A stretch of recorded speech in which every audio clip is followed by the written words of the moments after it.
Era tarde e a chuva caía impiedosamente quando Sara avistou pela primeira vez uma pequena figura encolhida sob um toldo de loja quebrado na Rua das Acácias. O vestido fino de algodão da criança agarrava-se ao seu corpo, os pés descalços encolhidos como se tentasse preservar o pouco calor que restava. Sara acabará de terminar o seu turno noturno na mansão dos Alcântara, os seus dedos ainda cheirando levemente ao polidor que usará na mesa de jantar de Mogno, a sua mente já divagando para o conforto do seu pequeno apartamento a 6 quarteirões de distância. O sensato teria sido continuar a andar. Cuidar da sua própria vida. Era o que todos os outros na rua quase vazia estavam a fazer, apressando-se com os casacos levantados, os olhos desviados da realidade desconfortável de uma criança sozinha na chuva. Mas algo na quietude da menina fez Sara parar. Não a inquietação ansiosa de uma criança à espera de alguém, mas a quietude resignada de alguém que não esperava nada do mundo. Ei, disse Sara, agachando-se apesar da poça que encharcava as calças do seu uniforme. Estás bem? Onde estão os teus pais? A menina levantou os olhos, e a respiração de Sara engasgou. Aqueles olhos, grandes e castanho-âmbar, emoldurados por cílios molhados, continham uma mistura de fome e cautela que nenhuma criança deveria conhecer. Ela não respondeu, apenas agarrou os joelhos mais firmemente ao peito. O meu nome é Sara. Eu trabalho ali na colina, naquela casa grande. Sara apontou para os portões de ferro da propriedade dos Alcântara, mal visíveis através da chuva. Estás à espera de alguém? A menina balançou a cabeça lentamente. Os seus lábios tremiam, azuis de frio. Há quanto tempo estás aqui fora? Um pequeno encolher de ombros. Depois, tão baixinho que Sara quase não ouviu, desde de manhã. Sara olhou em volta, esperando avistar alguém à procura de uma criança desaparecida, mas a rua permaneceu vazia, exceto pelo carro que passava ocasionalmente, os faróis cortando a chuva. Ela tirou o casaco, não era muito, apenas um impermeável fino, mas melhor do que nada, se o colocou sobre os ombros da menina. Qual é o teu nome, querida? A menina hesitou. Não me lembro, ela finalmente sussurrou. Sara sentiu um calafrio que nada tinha a ver com a chuva. Uma criança que não podia, ou não queria, dar o seu nome era uma criança em sérios apuros. Quantos anos tens? A menina levantou 6 dedos, depois pareceu reconsiderar e adicionou um 7º. 6 ou 7? Isso é uma menina grande. Sara tentou manter a voz leve, embora sua mente estivesse a mil. A esquadra de polícia mais próxima ficava a 20 minutos, e ela não tinha carro. A menina estava encharcada e tremia violentamente agora. Qualquer decisão que Sara tomasse, precisava ser em breve. Estou com fome, disse a menina, tão suavemente que quase se perdeu no som das gotas de chuva a bater no pavimento. Isso foi o bastante. Sara não podia deixá-la ali mais um minuto. Vem, disse ela, estendendo a mão. Vamos levar-te para um lugar quente e encontrar algo para comer. Depois, veremos o que fazer a seguir, ok? A menina hesitou, e Sara viu um lampejo de medo cruzar o seu rosto. Não devo ir com estranhos. Isso é muito inteligente, disse Sara, o seu coração a partir-se um pouco com a lição correta aprendida por uma criança que claramente tinha sido desamparada de tantas outras formas. Que tal irmos para o café do outro lado da rua? É um lugar público, com muita gente por perto. A menina olhou para o café iluminado, depois de volta para Sara. Algo no rosto de Sara deve tê-la tranquilizado, porque ela lentamente desdobrou os membros e se levantou. Ela era minúscula, ainda menor do que Sara pensava, se balançava levemente sobre os pés. Estou um pouco tonta, a menina admitiu. Sem pensar, Sara pegou-a ao colo. A criança não pesava quase nada, e ela não resistiu. Em vez disso, repousou a cabeça no ombro de Sara, como se estivesse a render-se ao destino que a aguardava. O café estava fechado. Assim como a loja de conveniência ao lado. Sara ficou na chuva, a criança a ficar mais pesada nos seus braços, e tomou uma decisão que mudaria as suas vidas para sempre. Conheço um lugar seguro e quente, disse ela. Eu trabalho para um homem que tem uma casa muito grande. Ele está fora negócios, e há muita comida. Podemos secar-te e resolver as coisas de manhã. Estaria tudo bem. A menina assentiu contra o seu ombro, demasiado exausta para discutir. Quando Sara chegou ao portão dos fundos da mansão, os seus braços doíam e o seu uniforme estava encharcado. A menina agarrava-se a ela como um coala, o rosto enterrado no pescoço de Sara. Sara digitou o código de entrada de serviço com os dedos dormentes de frio e chuva. A cozinha estava escura e silenciosa. A maioria dos funcionários morava fora, e a senhora Amélia, a governanta que tinha quartos no terceiro andar, estava a visitar a irmã no interior do estado naquela semana. Sara tinha o lugar só para si até de manhã.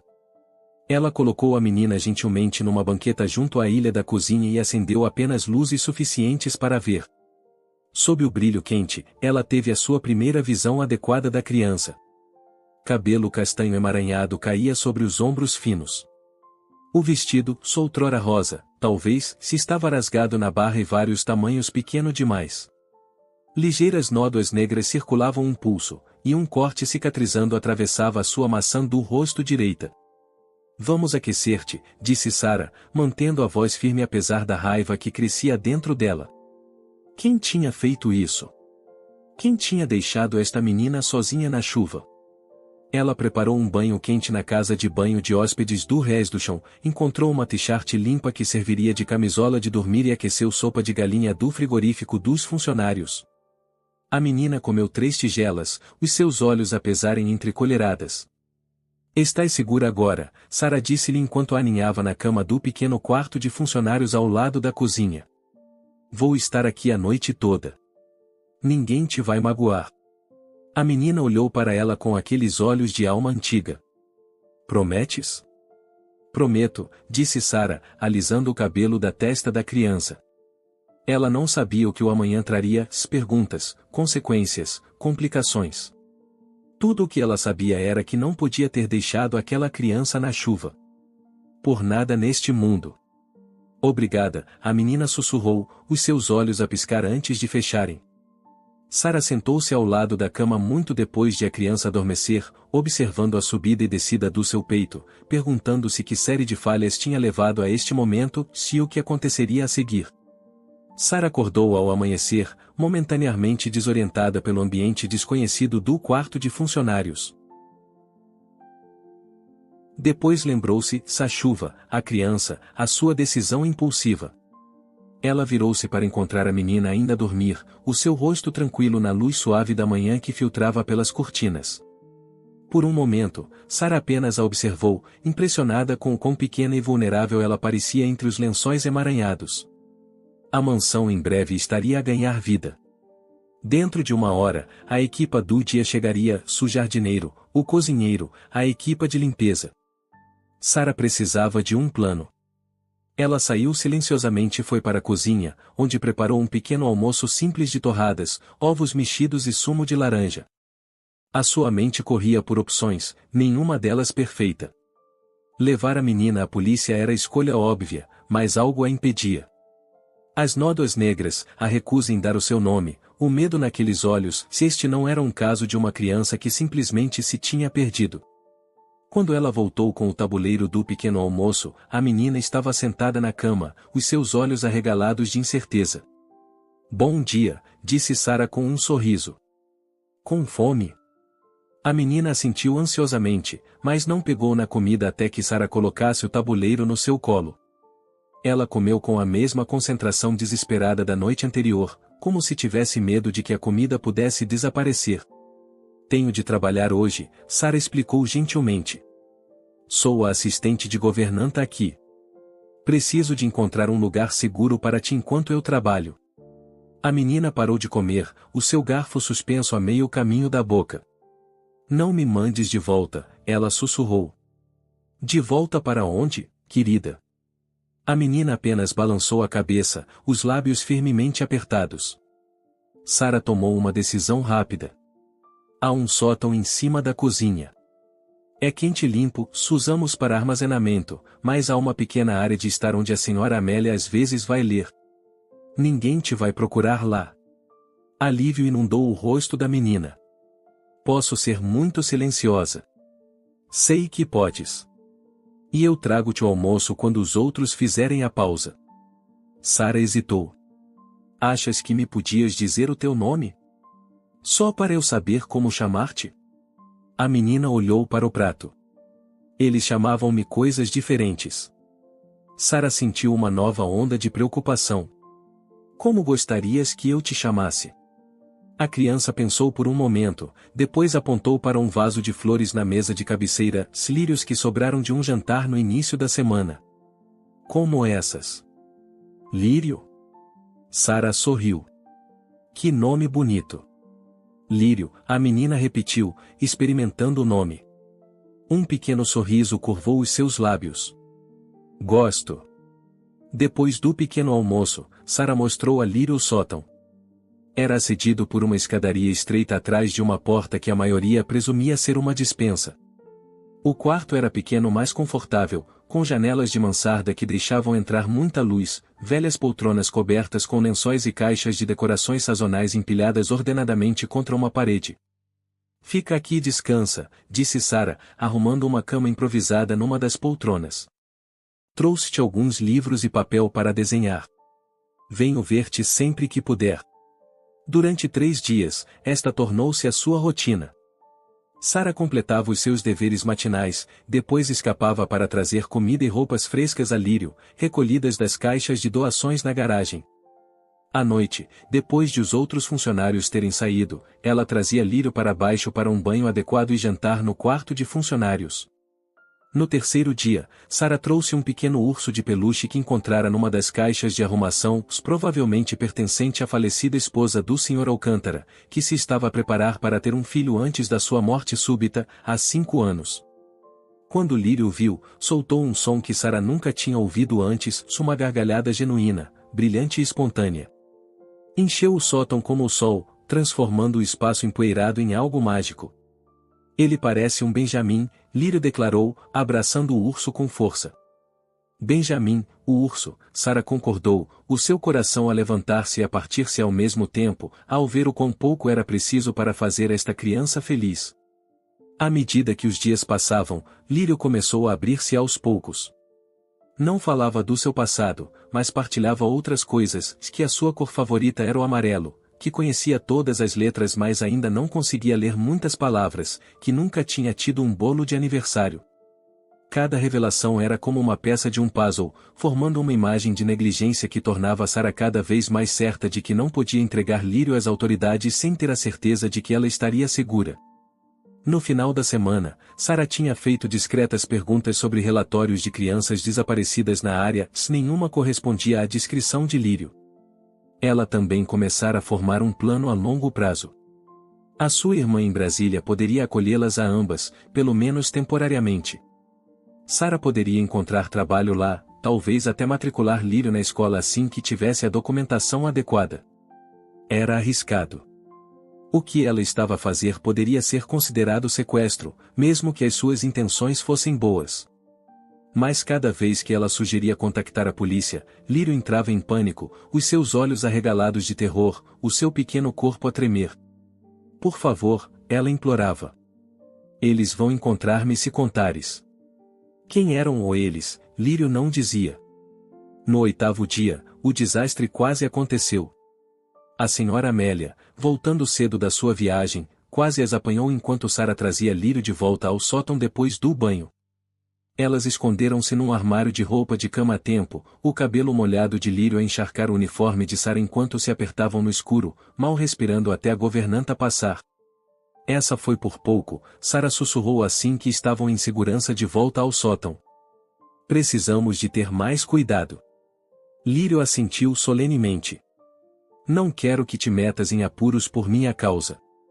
Não te preocupes com isso, Sara tranquilizou, embora o incidente a tivesse abalado. Ela não podia continuar com isto indefinidamente. Mais cedo ou mais tarde, alguém as descobriria. Naquela noite, enquanto Lírio dormia enroscada no Benjamin, o urso, Sara fez algumas chamadas. A sua irmã poderia acolhê-las em 2 semanas. Sara precisaria de poupar cada tostão até lá e descobrir como levar Lírio para outro estado sem identificação. Não era o ideal, mas era o melhor plano que tinha. O que ela não sabia era que tudo estava prestes a mudar. O Sr. Alcântara, que raramente voltava cedo das viagens de negócios, já estava num voo de volta para casa. E ele trazia consigo segredos que virariam a sua frágil situação de cabeça para baixo. Na manhã seguinte, Sara recebeu a notícia da Sra. Amélia: o patrão da casa chegaria naquela noite. A equipa deveria preparar a sua refeição favorita e garantir que o seu escritório estivesse devidamente arrumado com os últimos relatórios de negócios. Ele nunca volta cedo, Sara disse, incapaz de esconder a sua surpresa. Aparentemente as negociações em Tóquio terminaram antes do previsto. A Sra. Amélia encolheu os ombros. Certifique-se de que o quarto de hóspedes azul também está pronto. Ele está a trazer um associado. Sara sentiu um nó frio de medo no estômago. Com o Sr. Alcântara em casa e um convidado na mansão, manter Lírio escondida seria quase impossível. Ela precisava de acelerar os seus planos. Naquela tarde, quando trouxe o almoço a Lírio, explicou a situação. Talvez precisemos de sair mais cedo do que eu pensava, disse ela. Mas prometo que não deixarei ninguém te levar. Lírio levantou os olhos do seu sanduíche, os olhos sérios para além da sua idade. Tens a certeza? Poderias meter-te em grandes apuros. Sara ficou impressionada com a preocupação da criança pelo seu bem-estar, tão em desacordo com a negligência que ela claramente tinha sofrido. Algumas coisas são mais importantes do que seguir regras, disse ela firmemente. Agora, tenho de terminar de preparar para a chegada do Sr. Alcântara. Fica aqui e fica bem quietinha, ok? Ao fechar a porta do sótão atrás de si, Sara perguntou-se se estava a fazer a escolha certa. Tudo na sua formação dizia para ela relatar uma criança encontrada às autoridades. Mas tudo no seu coração dizia para proteger esta menina que já tinha sido tão maltratada pelos adultos na sua vida.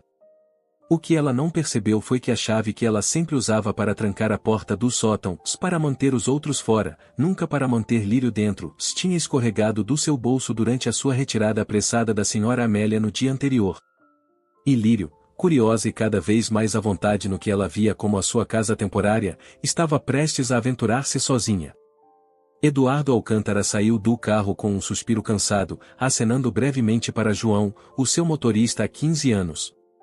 As negociações em Tóquio tinham sido bem-sucedidas, mais exaustivas, 12 horas de sorrisos polidos e traduções cuidadosas, de leitura entre as linhas e de prevenção de mal-entendidos que poderiam custar milhões. Tudo o que ele queria agora era o silêncio familiar do seu escritório, um copo de uísque e a abençoada ausência de pessoas a exigir a sua atenção. O de sempre, senhor? Perguntou João, pegando na mala de couro da bagageira. Sim, obrigado. E diga à Sra. Amélia que não vou precisar de jantar, afinal. Apenas peça a alguém para deixar um tabuleiro à porta do meu quarto. Muito bem, senhor. A mansão impunha-se à sua frente, a sua fachada colonial imponente contra o céu crepuscular. Eduardo nunca a tinha considerado realmente um lar, mesmo depois de 20 anos de posse. Era mais um museu para uma vida que terminara abruptamente há 5 anos, quando Catarina o deixou, quando as discussões e os silêncios finalmente quebraram algo irreparável entre eles. A casa tinha sido a escolha dela, o projeto dela, a sua visão do futuro deles juntos. Agora era apenas uma propriedade de investimento com demasiados quartos e demasiados fantasmas. Ele entrou pelo salão principal, onde a Sra. Amélia o esperava com a sua habitual eficiência rígida. Bem-vindo à casa, Sr. Alcântara. Espero que a sua viagem tenha sido um sucesso? Bastante, disse ele, entregando-lhe o casaco. Algum problema enquanto estive fora? Nada que exija a sua atenção, senhor. O novo jardineiro está a trabalhar bem, e a fuga na ala oeste foi reparada. Eduardo assentiu distraidamente, a sua mente já a divagar para o santuário do seu escritório. Vou trabalhar até tarde esta noite. Por favor, certifique-se de que não sou incomodado. Claro, senhor. A Sra. Amélia hesitou, de forma incomum. Há um pequeno assunto. Sara Mendes, a nossa assistente de governanta, tem agido de forma incomum esta última semana. Eduardo levantou uma sobrancelha. Assuntos de funcionários estavam tipicamente abaixo da sua atenção, mas a senhora Amélia raramente mencionava algo sem razão. Incomum como? Faltando itens da cozinha. Desaparecendo por períodos durante o seu turno. Encontrei-a na ala oeste ontem, que não é perto das suas funções atribuídas. A senhora Amélia franziu os lábios. Nada concreto, entende, mas comportamento preocupante de uma funcionária exemplar. Compreendo. Eduardo esfregou as têmporas, sentindo o início de uma dor de cabeça. Talvez ela esteja a lidar com problemas pessoais. Dê-lhe um aviso, se necessário, mas de outra forma não vamos fazer uma tempestade num copo de água. Muito bem, senhor. Eduardo retirou-se para o seu escritório, afrouxando a gravata enquanto se afundava na cadeira de couro atrás da sua secretária. Aqui, pelo menos, tudo estava exatamente como ele tinha deixado. A pilha precisa de pastas, o globo antigo, a única fotografia que se permitia manter em exibição. Ele a pegou agora, uma pequena moldura prateada contendo uma foto de Catarina na lua de mel em Santorini.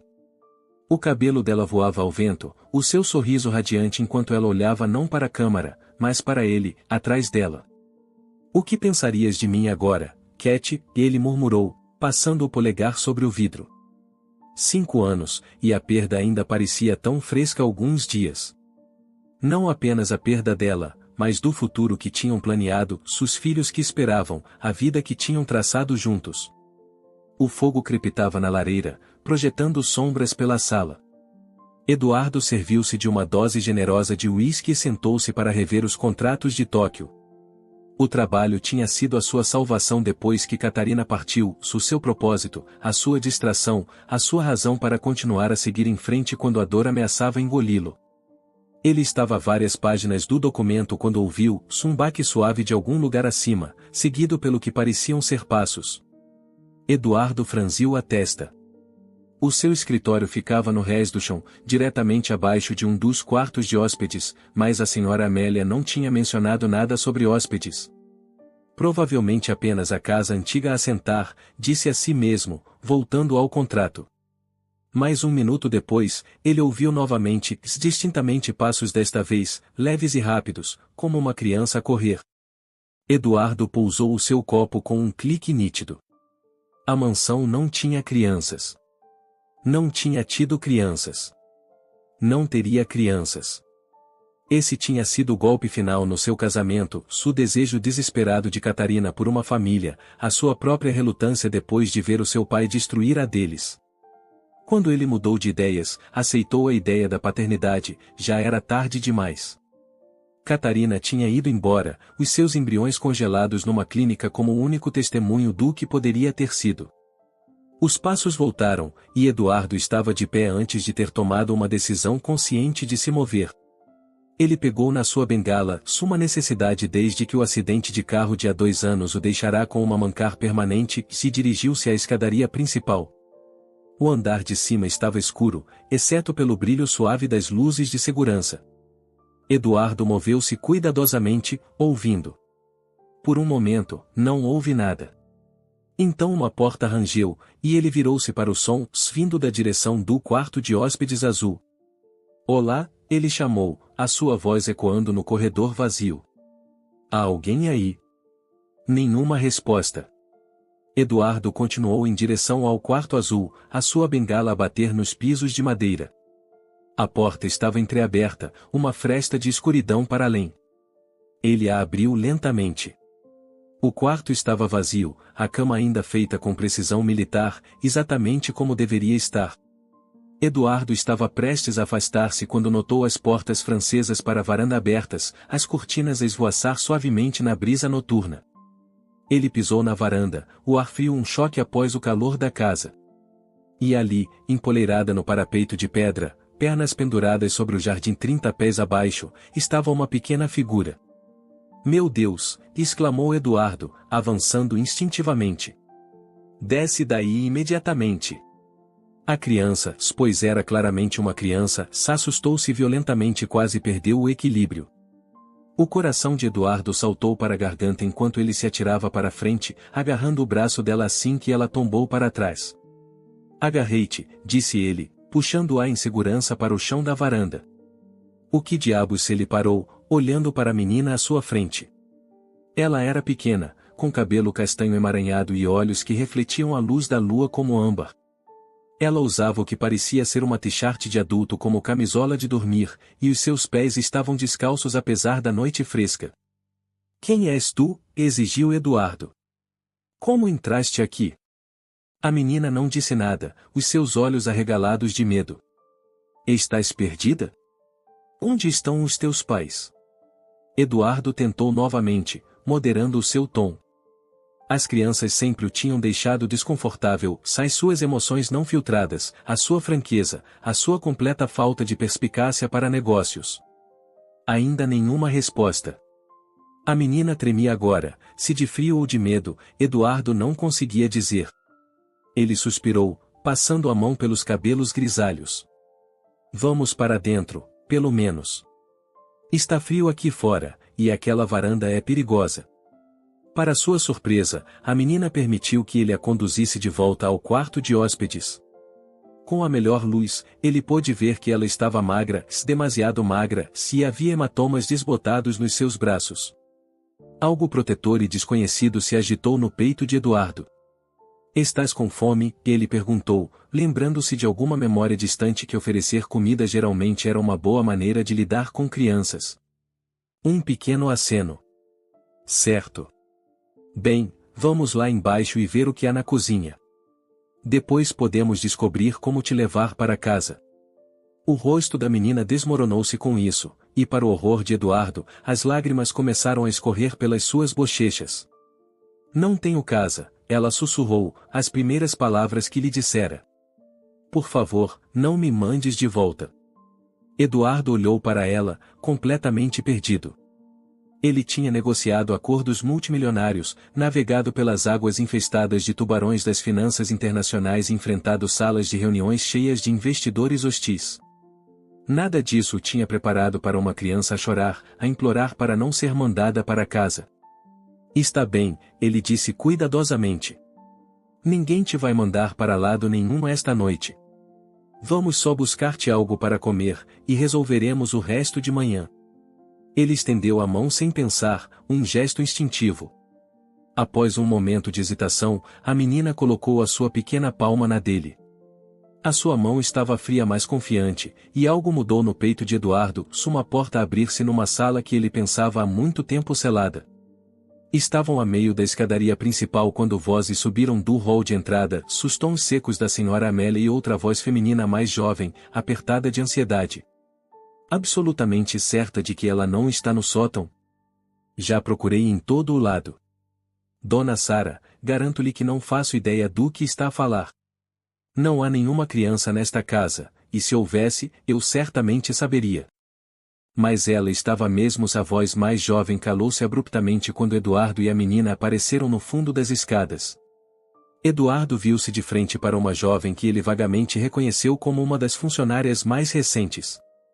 O seu uniforme estava amarrotado, o seu rosto corado com o que parecia ser pânico, e os seus olhos, fixos agora na criança ao seu lado, se estavam arregalados de choque. "Senhor Alcântara", ela gaguejou. "Eu posso explicar, Slírio." A menina soltou a mão de Eduardo e correu para a jovem, que imediatamente se agachou para abraçar. "Estás bem?" "Fiquei tão preocupada quando vi que tinhas ido embora", disse a mulher, verificando a criança à procura de ferimentos antes de olhar para Eduardo com medo visível nos olhos.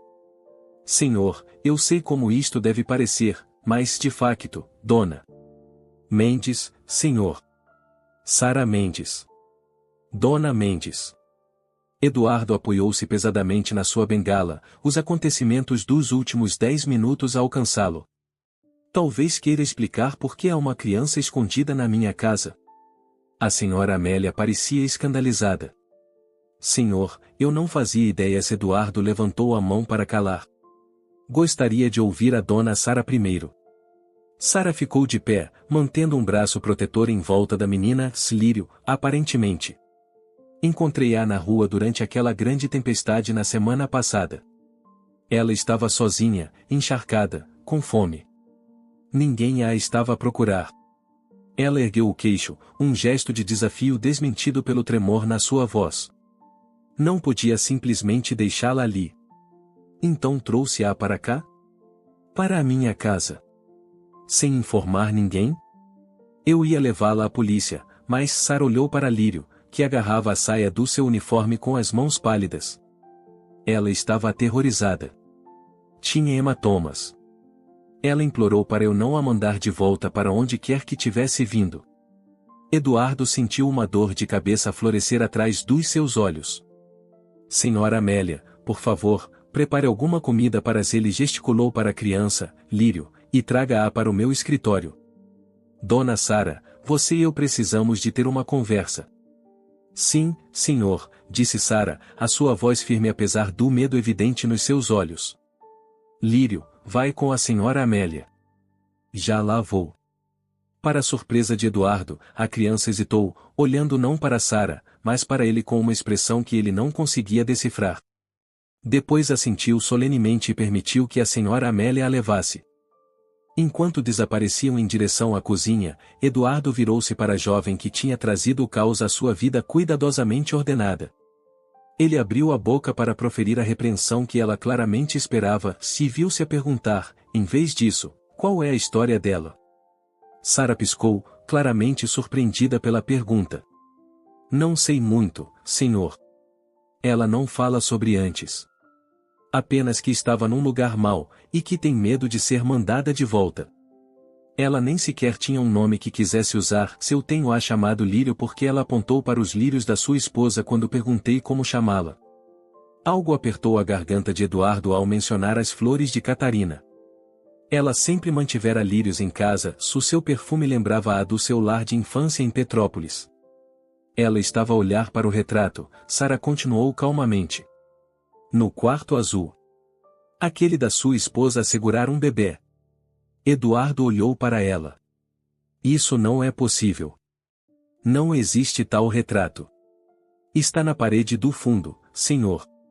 Uma mulher com cabelo escuro e um vestido branco, a segurar um bebê num cobertor azul.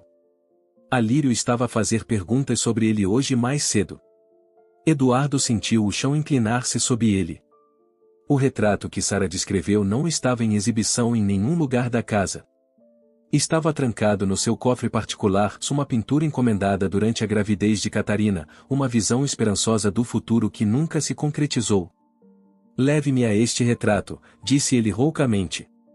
Sarah guiou-o pelas escadas, os seus passos acelerando enquanto ela sentia a sua urgência. Quando chegaram ao quarto azul, ela apontou para a parede do fundo, onde um espaço em branco pendia entre duas paisagens. Estava mesmo ali, senhor. Juro. Uma mulher que se parece com a da foto no seu escritório, mas com um bebê. Eduardo apertou a bengala com tanta força que os seus nós dos dedos embranqueceram. Quando exatamente você viu este retrato, dona Sarah? Esta tarde, quando estava a levar a Lírio de volta ao sótão. Ela perguntou quem era a senhora com o bebê, e eu disse-lhe que não sabia. Eduardo fechou os olhos brevemente, memórias invadindo-o como uma maré. Catarina no hospital depois de perder o primeiro bebê. Catarina insistir em ter o retrato pintado mesmo assim, dizendo que lhe traria sorte para a próxima tentativa. O rosto de Catarina quando o médico lhes disse que as suas chances de conceber naturalmente eram praticamente inexistentes. Senhor. Está tudo bem. Eduardo abriu os olhos, focando-se no rosto preocupado à sua frente. Dona Sarah, que idade diria que a Lírio tem? Sarah hesitou. Ela levantou 7 dedos quando perguntei, mas parece pequena para essa idade. Talvez 6? 6. 6 anos desde que Catarina o tinha deixado depois da sua última e devastadora discussão sobre filhos. 6 anos desde que ele recebeu a chamada de que ela tinha tido um acidente de carro, o seu veículo encontrado queimado e irreconhecível no fundo de um barranco. 6 anos. Exatamente o tempo certo. Precisamos de descer, disse Eduardo, a sua voz incerta. Há algo que preciso de ver. Enquanto desciam de volta para o andar principal, a mente de Eduardo fervilhava com possibilidades, cada uma mais improvável que a anterior, mas impossível de descartar. Quando chegaram à entrada do seu escritório, ele parou, virando-se para Sarah. Espere aqui, ele instruiu. Vou chamá-la quando precisar. Lá dentro, ele foi diretamente para sua secretária e abriu a gaveta de baixo com a chave que sempre guardava no bolso. De debaixo de uma pilha de documentos legais, ele retirou uma pequena caixa de veludo. Dentro havia um medalhão de prata contendo um cacho de cabelo, fino como o de um bebê e castanho dourado. A mãe de Catarina insistira para que ele o guardasse, uma memória da criança que haviam perdido no segundo trimestre, a única prova tangível de que o seu bebê tinha existido. Eduardo olhou para o pequeno cacho de cabelo, depois fechou o medalhão com um clique. Havia uma maneira de saber com certeza, e embora a própria ideia parecesse uma loucura, ele não podia ignorar a possibilidade, não quando a idade da criança combinava tão perfeitamente, não quando ela de alguma forma sabia sobre um retrato que ninguém mais tinha visto. Ele apertou o botão do intercomunicador na sua secretária. Senhora Amélia, por favor, traga a criança ao meu escritório imediatamente. A senhora Amélia voltou com Lírio, a pequena mão da menina engolfada nos dedos ossudos da governanta. Os olhos de Lírio esvoaçaram pelo escritório, observando os livros encadernados em couro, a lareira crepitante, e finalmente pousando no próprio Eduardo, que estava rígido atrás da sua secretária. Obrigado, senhora Amélia. Isso é tudo por agora, disse Eduardo, a sua voz cuidadosamente controlada. A governanta hesitou. Senhor, talvez eu deva ficar. Dadas as circunstâncias, não será necessário. O seu tom não dava margem para discussão. Com um bufo de desaprovação, a senhora Amélia partiu, fechando a porta atrás de si com um clique definitivo. O som ecoou na sala silenciosa, deixando Eduardo sozinho com a criança que poderia, por mais impossível que parecesse, se estar ligada a ele da forma mais profunda. Por favor, sente-se, disse ele, gesticulando para a cadeira em frente à sua secretária. A sua mente piscou incongruentemente para reuniões de negócios onde ele usará a mesma frase com CEOs e dignitários estrangeiros. Nunca com uma menina pequena numa t-shirt grande demais, os seus pés a balançar acima do chão. Lírio sentou-se na beira da cadeira, a sua postura tensa. Parecia pronta para fugir a qualquer momento. Não vou magoar-te, disse Eduardo, subitamente consciente de quão intimidante ele devia parecer para ela. Só quero fazer-te algumas perguntas. Está tudo bem? Um aceno hesitante. Eduardo sentou-se lentamente, colocando a sua bengala contra a secretária. Dona Sarah, diz que te encontrou durante a tempestade na semana passada. Onde estavas antes disso? O rosto de Lírio fechou-se imediatamente. Em lugares diferentes. Com a sua família. Ela balançou a cabeça. Lembras-te dos teus pais? Uma longa pausa. Então, tão baixinho que ele teve de se inclinar para ouvir, a minha mãe tinha cabelo escuro. Cheirava a flores. O coração de Eduardo vacilou. E o seu pai? Lírio encolheu os ombros. Nunca o conheci. A mãe disse que ele morava numa casa grande. Eduardo respirou fundo. Lírio, a imagem que viste lá em cima, da mulher com o bebê, podes descrevê-la para mim? O rosto dela iluminou-se ligeiramente. A senhora bonita de vestido branco. Ela está a segurar um bebê num cobertor azul. Ela parece triste, mas está a sorrir para o bebê. Era impossível. O retrato estava no seu cofre há anos. Ninguém o tinha visto, exceto ele e o artista, e Catarina, claro, antes de ela partir. Como soubeste daquela imagem, Lírio? Eu sonho com ela às vezes. Ela inclinou a cabeça, estudando-o com aqueles olhos cor de âmbar que pareciam ver demais. A senhora parece a da sua secretária. Eduardo olhou para a fotografia de Catarina, meio escondida por uma pilha de papéis. Já estiveste aqui antes? Lírio assentiu. Ontem à noite. Não conseguia dormir. Estava a explorar. Um lampejo de preocupação cruzou o seu rosto. Não toquei em nada. Não estou zangado, Eduardo a tranquilizou, embora sua mente estivesse a mil. Lírio, sabes o teu nome completo? O teu apelido? Ela balançou a cabeça novamente. Eles só me chamavam de Ellie no último lugar. E onde era isso? A casa com a porta azul. Antes disso era a quinta. A sua voz ficou mais baixa. Eles não eram bons. Foi por isso que fugi. Eduardo esforçou-se para manter a sua expressão neutra, embora a raiva borbulhasse sob a superfície. Alguém tinha magoado esta criança, possivelmente a sua criança. Ele afastou o pensamento. Precisava de provas, não de especulações selvagens alimentadas pelo luto e pela esperança. Lírio, importas-te se um médico vier ver-te? Só para ter a certeza de que estás saudável. O medo brilhou no seu rosto. Vai doer? Não, Eduardo prometeu. Apenas um rápido check-up. E talvez uma pequena picada para um exame de sangue. Ele hesitou, depois acrescentou: acho que podes estar relacionada com alguém que eu conheci. O teste nos ajudaria a descobrir.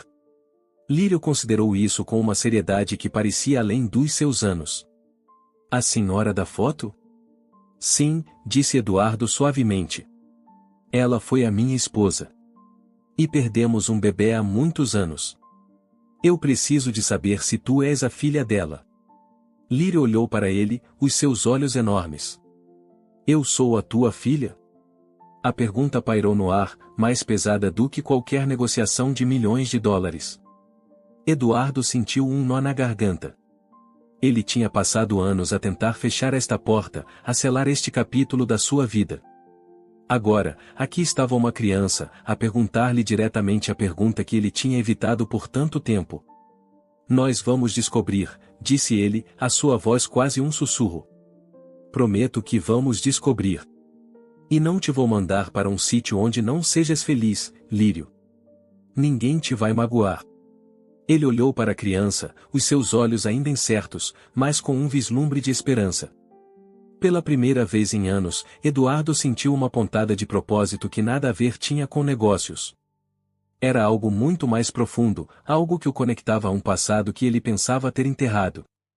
Ele pegou no telefone, ligando para o seu médico particular, que também era um velho amigo da família. A doutora Ana Maria era discreta e de confiança, e viria imediatamente. Doutora Ana, preciso de um favor urgente. Muito urgente. E muito discreto. Enquanto esperava a chegada da doutora Ana, Eduardo deixou a Lírio explorar o escritório, observando-a do canto do olho. Ela tocou curiosamente os livros, deslizou os dedos pelo globo, e parou diante da lareira, fascinada pelas chamas dançantes. Ela parecia tão frágil, tão pequena, e a ideia de que ela pudesse ter sido negligenciada e magoada acendeu uma fúria fria em Eduardo. A doutora Ana Maria chegou uma hora depois, uma mulher de meia idade de cabelos grisalhos e óculos na ponta do nariz. Ela era a epítome da discrição e da competência. Eduardo levou-a para a sala de estar, onde Lírio estava a desenhar numa almofada. Lírio, esta é a doutora Ana Maria. Ela veio fazer-te um pequeno check-up, para ter a certeza de que estás bem. Lírio olhou para a doutora Ana com os olhos arregalados, mas não mostrou medo. A doutora Ana Maria tinha uma forma suave de lidar com crianças, e em poucos minutos, Lírio estava a mostrar-lhe os seus desenhos. O exame foi rápido e profissional. Ela está desnutrida e tem alguns hematomas que já estão a curar, como se tivesse caído, a doutora Ana Maria disse a Eduardo numa conversa particular no corredor. Mas, no geral, ela é uma criança saudável, embora tenha passado por muito. Ela fez uma pausa, o olhar astuto por trás dos óculos. E o teste de DNA? Tenho um laboratório de confiança que pode dar os resultados em 24 horas, se for uma emergência. É uma emergência, Eduardo disse, o seu coração a bater com força. Por favor, faça isso.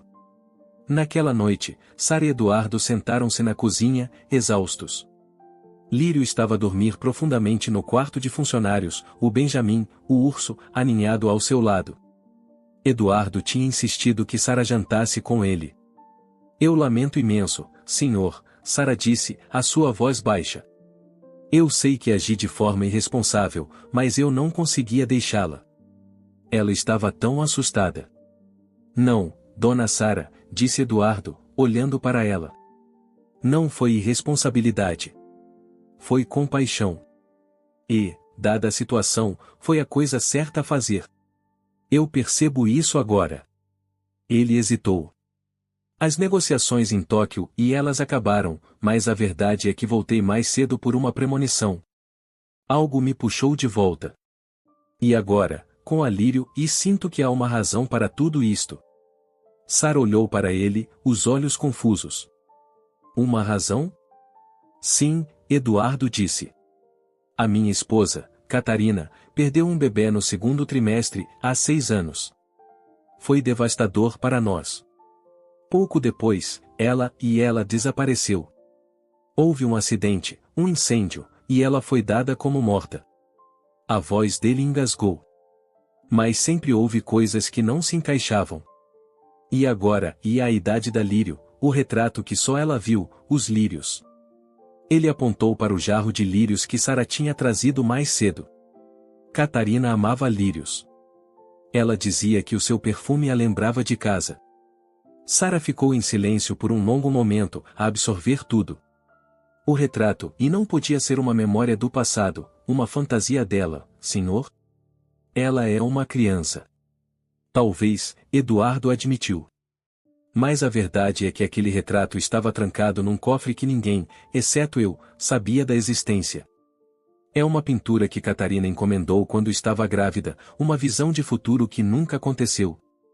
Para Lírio a ter visto, ela teria de ter entrado no meu cofre. Ele balançou a cabeça. Não faz sentido. Poderia a sua esposa ter tido outro bebê, depois de a ter deixado? Sara perguntou suavemente. Eduardo sentiu um choque. Era uma possibilidade horrível, mas que não podia descartar. É uma possibilidade. Mas por que ela não entraria em contato? Por que a deixaria em um lugar tão ruim? Na manhã seguinte, a ligação da doutora Ana Maria chegou antes do sol nascer. Eduardo atendeu, o seu coração a bater forte. Eduardo, a voz da doutora Ana era calma, mas havia uma nota de espanto. Os resultados estão aqui. O teste de paternidade é positivo. Lírio é sua filha biológica. Eduardo ficou em silêncio, o mundo à sua volta a girar. Era verdade. A sua filha. Catarina tinha o enganado, ou talvez. E a mais, a doutora Ana continuou. Havia um perfil de DNA de Catarina no banco de dados. O DNA de Lírio corresponde ao dela também. Lírio é filha de vocês dois. Ela é a sua filha biológica com Catarina. Eduardo desligou, a sua mão tremendo. A sua filha. A filha deles. Catarina não o tinha enganado. Ela tinha tido o bebê. Mas o que tinha acontecido? Onde ela tinha estado todo este tempo? E por que Lírio estava sozinha?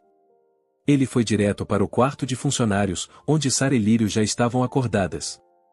Lírio estava a desenhar numa folha de papel, e Sara estava a preparar o pequeno almoço. Lírio, disse Eduardo, a sua voz um pouco rouca. Tenho algo importante para te contar. Lírio levantou a cabeça, os seus olhos cor de âmbar curiosos. Sara olhou para ele, sentindo a tensão na sala. Descobrimos quem é a tua mãe, Eduardo disse, os seus olhos encontraram os de Lírio. E a tua mãe é a mulher da foto, a Catarina. E eu sou o teu pai. Os olhos de Lírio arregalaram-se. Ela largou o lápis, a sua boca a abrir-se ligeiramente. Sara ofegou, a mão na boca. Eu sou a sua filha, Lírio sussurrou, os seus olhos cheios de uma mistura de descrença e esperança. Eduardo assentiu, o seu coração a transbordar. Sim, minha querida. Tu és a minha filha. E eu sou o teu pai. Lírio saltou da cadeira e correu para ele, abraçando-o com uma força surpreendente. Eduardo ajoelhou-se, abraçando-a com força, o cheiro de lírio, de sabonete de infância, a encher os seus pulmões. Ele sentiu um calor no peito que nunca pensou que sentiria novamente. Sara observava a cena, os olhos marejados. Tinha sido a decisão mais louca da sua vida, e tinha levado a isto. Os dias seguintes foram um turbilhão de emoções e revelações. Eduardo e Sara, juntos, começaram a investigar o paradeiro de Catarina. Descobriram que ela não tinha morrido no acidente, mas tinha sido levada por uma rede de tráfico de pessoas, depois de ter sido atacada e dada como morta, e a criança tinha sido levada dela. Lírio, que sempre pensou que a sua mãe tinha o sumido, começou a lembrar-se de fragmentos de memórias, uma casa com uma porta azul, pessoas que não eram boas. As peças do quebra-cabeça começaram a encaixar-se, e uma investigação formal foi iniciada. Eduardo não estava mais sozinho em sua busca. Sara, com a sua determinação e a sua ligação a Lírio, tornou-se a sua aliada mais importante. Eles passaram dias a trabalhar juntos, a entrevistar detetives particulares, a seguir pistas. A mansão, outrora um museu de uma vida perdida, começou a encher-se de vida e de propósito. A presença de Lírio transformou tudo. O silêncio da casa foi substituído pelo som dos risos, dos passos pequenos, e da vida a florescer. Uma noite, enquanto estavam sentados no escritório de Eduardo, revisando documentos, Lírio entrou, esfregando os olhos sonolentos. Ela tinha tido um pesadelo. "Posso ficar aqui com vocês?" ela perguntou. Eduardo abriu os braços, e Lírio subiu para o seu colo, aninhando-se. Sara sentou-se mais perto, colocando a mão nas costas da menina. Era uma imagem de família, algo que Eduardo nunca pensou que teria. "Eu costumava acreditar que a vida era o que você fazia dela", disse Eduardo, a voz suave, olhando para Lírio a dormir no seu colo. Que o sucesso vinha de um planeamento cuidadoso e de estratégia. Agora já não tenho tanta certeza. Algumas das coisas mais importantes acontecem por acaso, por instinto, pelas escolhas que fazemos em momentos que não reconhecemos como significativos até mais tarde. "Como parar para ajudar uma criança na chuva?", Sara disse. "Exatamente isso." Ele levou a mão dela aos lábios. "Passei anos a lamentar o que pensei ter perdido, Catarina, a família que tínhamos planeado, o futuro que tínhamos traçado. Nunca imaginei encontrar algo diferente, mas igualmente precioso." À luz da lua, o rosto de Sara estava sereno, certo? Catarina uniu-nos, de certa forma. Ela fez escolhas que puseram tudo isto em movimento. "Acho que ela aprovaria", disse Eduardo, surpreendendo-se com o quão profundamente ele acreditava nisso. "De como amas a Lírio. De quem me tornei por causa de vocês duas." Da janela do quarto de Lírio, vinha o brilho suave da sua luz noturna, um padrão caprichoso de lua e estrelas que afastava a escuridão. Eduardo pensou em todas as noites que ela tinha passado com medo e sozinha antes de Sara encontrar, em todas as noites futuras onde ela dormiria em paz, sabendo que estava segura e amada. "Devíamos criar uma fundação", ele disse de repente. "Para crianças como a Lírio, que são esquecidas. Que não tem alguém como tu para as encontrar." Sara sorriu. "Eu adoraria. Para Lírio. Para todas as Lírios." No final, Lírio foi a peça que faltava no quebra-cabeça. Não apenas a filha perdida de Eduardo e Catarina, mas também a ponte que unia dois corações inesperados. A mansão, que era um símbolo de perda, tornou-se um lar, cheio de promessa e de um amor que começou na tempestade, mas floresceu na mais inesperada das manhãs. E Sara, a humilde assistente de governanta, tornou-se uma heroína, uma mãe e a guardiã de um futuro que ninguém poderia ter previsto.